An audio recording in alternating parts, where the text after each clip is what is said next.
कुछ production activities ऐसी होती हैं जिनमें हाईली एजुकेटेड वर्कर्स की ज़रूरत पड़ती है, यानी कि पढ़े लिखे वर्कर्स चाहिए होते हैं कई एक्टिविटीज़ में। सपोज करो कोई कंप्यूटर्स का काम है, कोई कंप्यूटर सॉफ्टवेयर का काम है, तो उसके लिए लेबर कैसी चाहिए होगी? बहुत ज़्यादा पढ़ी लिखी। ठीक है, तो other activities requires workers who can do manual work.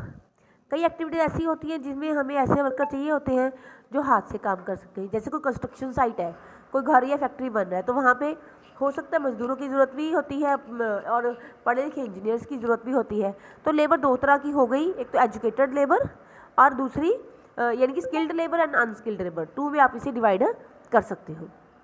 उसके बाद है कि हर एक वर्कर को इस provided the labour necessary for production. कोई भी काम हो, कोई भी वर्क हो, उसके लिए लेबर की ज़रूरत पड़ती है। थर्ड रिक्वायरमेंट होती है हमारी फिजिकल कैपिटल। जो प्रोडक्शन प्रोसेस के लिए तीसरी ज़रूरी चीज़ है वो है फिजिकल कैपिटल। देखो बहुत सारे इनपुट्स रिक्वायर होते हैं किसी भी चीज़ की प्रोडक्शन करने के लिए। अगर हम इनपुट डालेंगे तभी आउटपुट आएगी। ठीक है, तो वो इनपुट्स क्या है?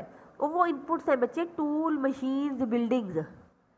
टूल्स एंड मशीन्स, बहुत सिंपल से सिंपल टूल्स की ज़रूरत भी पड़ती है। एक फार्मर का प्लो है, उसका हल है, वो भी एक टूल है। कोई सोफिस्टिकेटेड मशीन्स है, जैसे कि कोई जनरेटर है, कोई टर्बाइन है, कोई कंप्यूटर्स हैं, तो ये सारे टूल्स और मशीन्स हैं जिनकी ज़रूरत पड़ती है। और बिल्डिंग की ज़रूरत भी पड़ती है प्रोडक्शन करने के लिए। पर ये सारी चीज़ें टूल्स, मशीन, बिल्डिंग्स, इनको हम फिक्स्ड कैपिटल कहते हैं क्योंकि इनको हम कई कई सालों तक इस्तेमाल करते हैं। तो फिजिकल कैपिटल में फर्स्ट पार्ट है फिक्स्ड कैपिटल। फिजिकल कैपिटल में हमने फर्स्ट नंबर पे पढ़ा है फिक्स्ड कैपिटल। अब हम नेक्स्ट पढ़ते हैं इसमें, just wait, raw material and money in hand. Raw material आपका मतलब समझते हो ना आप क्या होता है? जैसे कि हमने प्रोडक्शन करनी है कपड़े की, क्लोथ की, ठीक है, तो कॉटन जो है वो रॉ मटेरियल है। ठीक है, तो रॉ मटेरियल और मनी इन हैंड ये प्रोडक्शन के लिए बहुत ज़रूरी चीज़ें हैं। रॉ मटेरियल कैसे हो गया? जैसे यार्न हो गया रॉ मटेरियल, वीवर के लिए यार्न रॉ मटेरियल है, और क्ले रॉ मटेरियल है पोटर के लिए, जिसने बर्तन बनाने उसे क्ले चाहिए पहले। और मनी की भी हमेशा ज़रूरत पड़ती है प्रोडक्शन के दौरान। ठीक है, क्योंकि पेमेंट्स करनी है, लेबर को पैसे देने हैं, और कोई नेसेसरी चीज़ें, आइटम्स भी कुछ खरीदनी पड़ती है।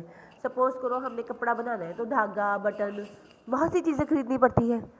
तो रॉ मटेरियल और मनी इन हैंड ये भी कैपिटल है जो रिक्वायर्ड होती है प्रोडक्शन प्रोसेस में। ठीक है, पर इनको हम वर्किंग कैपिटल कहते हैं।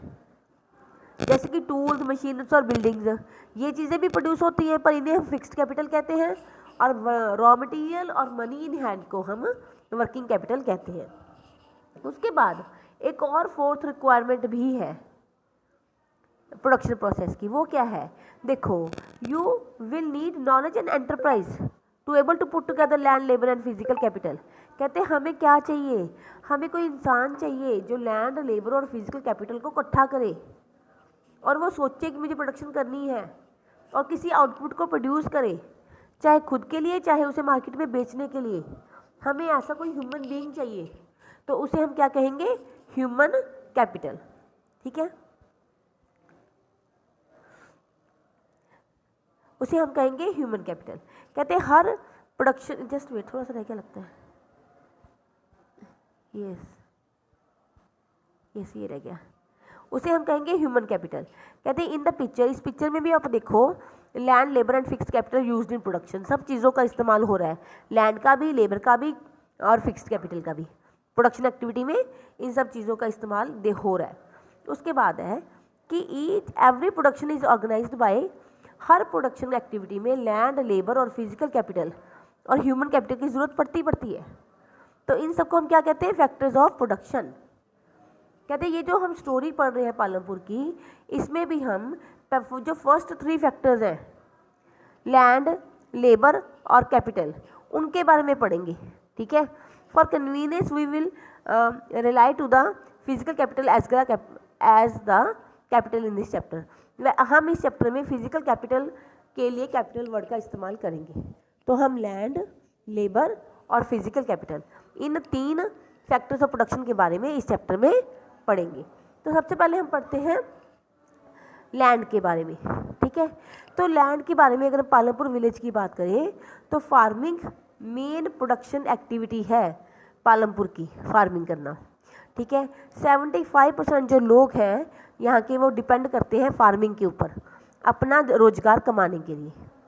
तो वो फार्मर भी हो सकते हैं, वो फार्म लेबरर्स भी हो सकते हैं, पर 75% लोग इसी काम में लगे हुए हैं, ठीक है। तो उनकी वेलबींग ऑफ दिस पीपल उनका फ्यूचर किस चीज़ पे डिपेंड करता है कि खेतों से प्रोडक्शन कितनी होती है। अगर प्रोडक्शन ज़्यादा हुई खेतों से तो वो ज़्यादा अमीर होंगे, ज़्यादा उनके खर्चे पूरे होंगे, अगर कम हुई तो कम। तो बट अब याद रखने वाली बात ये है कि फार्म प्रोडक्शन तो अब वो बढ़ाना चाहते ही हैं, पर उसके मामले में कंस्ट्रेंट क्या है, रुकावट क्या है। तो रुकावट ये है कि लैंड एरिया जितना है कल्टीवेशन का पालमपुर में जितनी ज़मीन है वो फिक्स है।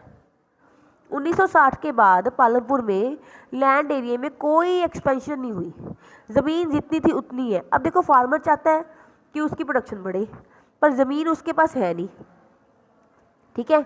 तो वो क्या करे, अब आगे देखो, by the sum of the wasteland, थोड़ी बहुत जो वेस्टलैंड थी विलेज की उसको कल्टिवेटेबल लैंड में कन्वर्ट कर दिया है। There exist no further scope, पर और कोई स्कोप नहीं है फार्म प्रोडक्शन को इंक्रीज करने का, या फिर किसी न्यू लैंड को अंडर कल्टीवेशन नहीं लाया जा सकता। अब लैंड को मापने के लिए बिग्गा, ग्रंथा, ऐसे कई वर्ड्स का इस्तेमाल होता है। और 1 हेक्टेयर लैंड कितनी होती है, ये 100 मीटर चारों तरफ से सिक्योर है, 100 मीटर लैंड, ठीक है। तो ये 1 हेक्टेयर लैंड है, ठीक है। उसके बाद अब फार्मर्स क्या चाहते हैं, फार्मर चाहते हैं कि हम प्रोडक्शन बढ़ाएं, लैंड फिक्स है, लैंड बढ़ नहीं सकती, थोड़ी बहुत जो वेस्ट लैंड थी उसके ऊपर कल्टीवेशन होने लग गई है। अब तरीका क्या है, फिर तरीका क्या है और ज़्यादा प्रोडक्शन बनाने का, तो वो तरीका है कि in the kind of crops grown